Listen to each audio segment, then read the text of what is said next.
اعوذ باللہ من الشیطان اللعین الرجیم بسم اللہ الرحمن الرحیم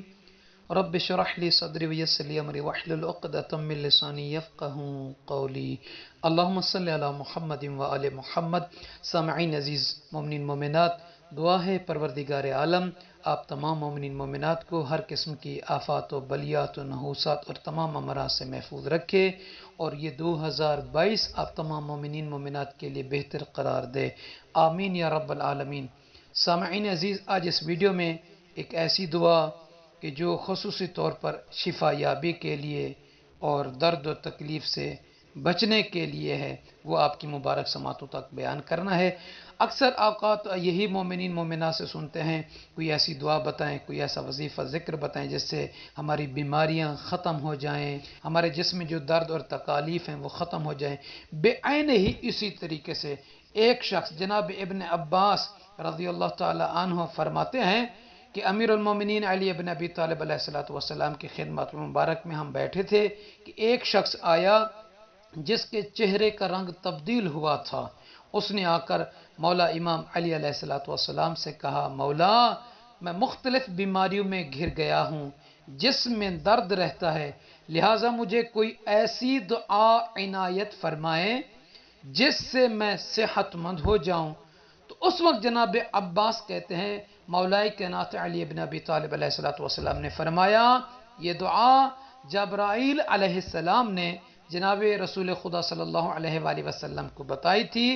جب حسنین شریفین حسنین کریمین مریض تھے، یہ دعا پڑھا کرو۔ تو سامعین عزیز، مولا امیر المومنین علیہ السلام نے اس شخص کو، اس بندے کو جس نے اپنے جسم میں بیماریوں کی شکایت کی، جسم میں درد کی شکایت کی، تو اس شخص کو وہ دعا کہ جو جبرائیل علیہ السلام نے اللہ کے نبی حضرت محمد مصطفیٰ صلی اللہ علیہ وآلہ وسلم کو حسنین شریفین کی شفا یابی کے لیے پڑھنے کو بتائی تھی،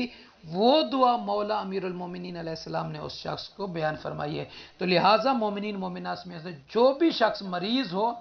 درد میں تکلیف میں مبتلا ہو، اسے چاہیے کہ اس دعا کو پڑھے۔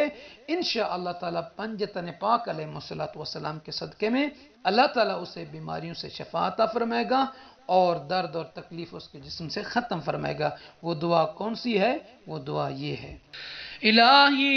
کلما انعمت علی بنعمت